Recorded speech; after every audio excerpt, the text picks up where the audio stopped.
Mama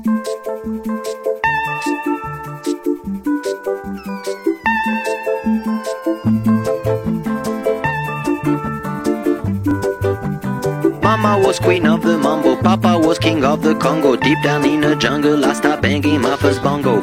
Every monkey like to be in my place instead of me, 'cause I'm the king of bongo, baby, I'm the king of bongo bong. I went to the big town where there is a lot of sound, from the jungle to the city looking for a bigger crown. So I play my boogie for the people of big city, but they don't go crazy when I banging on my boogie. I'm the king of the bongo, king of the bongo. Hear me when I come, baby. King of the bongo, king of the bongo. Nobody like to be in my place instead of me, 'cause nobody go crazy when I'm banging on my boogie. I'm a king without a crown, hanging loose in a big town, but I'm a king of bongo, baby. My jsme často vystudovaní, jsme tady úplně stejně noví jako vy. Tak doufám, že to nějak spolu zvládneme. Však 8 let, to se nějak zvládnu dá. Ten rozdíl mezi náma není tak velký. Jenom pár základních pravidel. Na téhle škole zjistíte časem, že některá pravidla platí a jiná pravidla neplatí. Kde něco potřebujete? Liberecký den, kolega. Dobře, děkuji. Jinak toto je potom kameraman z místní regionální televize. To vás nemusí vůbec vyrušovat. Základní pravidlo na této škole je, že vyučující se říká, to je samozřejmost, a oslovujeme paní profesore a paní profesorko. Někteří učitelé by se mohli cítit dotčení, když byste oslovili jako na základní škole.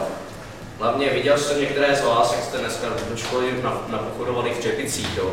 Paní ředitelka je velmi to háklivá. Mně konec konců to tolik nevadí, jo, ale na chodbách bez čepice. Na čepice jsou dole šatny. Klíčky od skříněk dostanete až později. Tak no, my už jsme se vám představili. Teď bude řad na vás, abyste postupně pro vlastně viděli, určitě každý vstál, představil se tady celým svým jménem, no a řekl nám například, proč jsem na tu školu chtěl jít, proč jsem přihlásil a čím bych chtěl budoucnosti. Takže můžeme začít.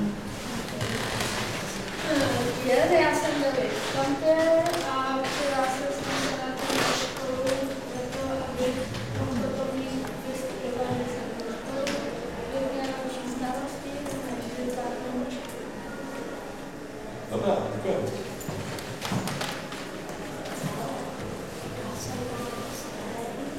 Neslíď se nahlas. Musíš říct nahlas, je to slyšet. Já jsem Jacek a do školy jsem přišel, se měl lepší vzdělání. Dobře. Zkuste vymyslet něco jiného, abyste se to neopakovali. Pojď. No, já jsem Josef Skrbek a mám taky to samé jako řekl. Já jsem všechno novotný a nevím, že jsem přišel. No, to je dobré. Vidíš, to jsme před 12 lety říkali taky. Já jsem Červaníková a na tuhle školu jsem přišla, protože jsem se na tu základní podívala. Já jsem Marta Lexaj a přišel jsem proto, protože jsem neměla moc rád svoji učitelku. Tak ještě nám řekněte, co jste měli na vysvědčení, než jste sem přišli. Co jste měli? Vy jste z 5. třídy, že jo? Já jsem byl Horáček a přišel jsem sem proto, protože na základce jsem měl výbornou paní učitelku a chtěl jsem něco nového zjistit. Tady je. Konec konců změna je, že jo? A na vysvědčení jsem něco největší. Já jsem Marta Knížka, přišel jsem se, protože mě tahle škola zaujala a taky, abych se víc naučil, a na vysvědčení jsem dělal taky samý jedničky. Dobře, děkuji. Já jsem Tomáš Žukáček a učila jsem sem a jedničky jsem přihlásil. Na vysvědčení jsem měl 2 trojky a 1 dvojku.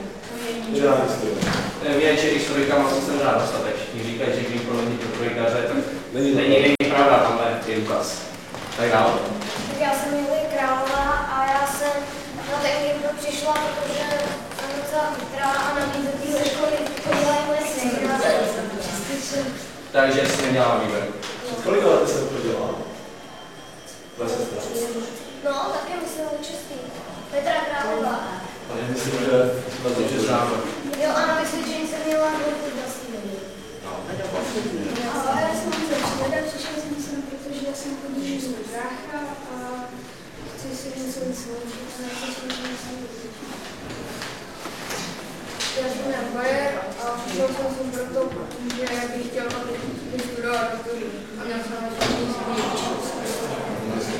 A milé děti, tam pohádka skončila. Toto je váš nový třídní profesor. Mějte se krásně, naschle. Můžete si tento den, jak to by byl váš poslední. Dobrý den. Možná na začátku začneme